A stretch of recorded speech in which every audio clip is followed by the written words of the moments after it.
And finally this evening, a popular theater in downtown Portsmouth is receiving love and support after a hate group walked to the theater from Maine to protest outside its doors. News Center Maine's David Guilford visited the theater to learn more about the incident and the response from the community. So the band members used to be above the audience. This theater has always been a respite for Ben Hart and Brandon James. Ben and I were children at this theater. It's the Seacoast Repertory Theater, the Rep, as it's affectionately called, in Portsmouth, New Hampshire. They worked here, performed here. Now they direct its shows. We have a diverse offering. Once COVID set in, they kept performing, live streaming shows in an empty space. My pals, they've all arrived. One of their first productions, Honey Punch and Pals.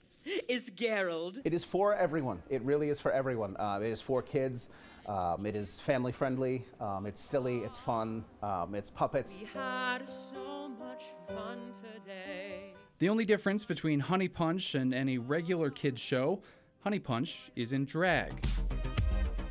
That distinction was all it took for a hate group recognized by the Southern Poverty Law Center to march across the bridge from Kittery, Maine in broad daylight on December 18th. Find out. So it is my intention to overwhelm them with love. Kathleen Cavallero used to help run the theater and started making videos about the hate group.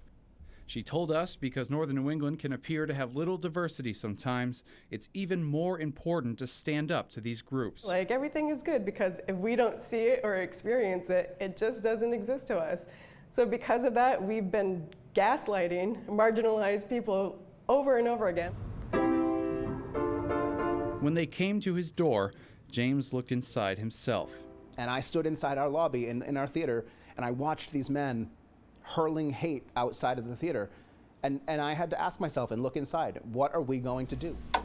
And so, Honey Punch carries on this weekend. The hate group may be back.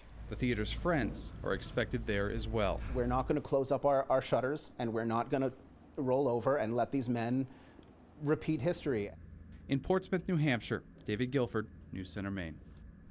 And since word spread of the hate group's protest, the directors say the nonprofit theater has received tens of thousands of dollars in donations, as well as messages of support from around the world. Most importantly, they say Portsmouth remains a loving, welcoming city to all, and that their neighbors have had their backs.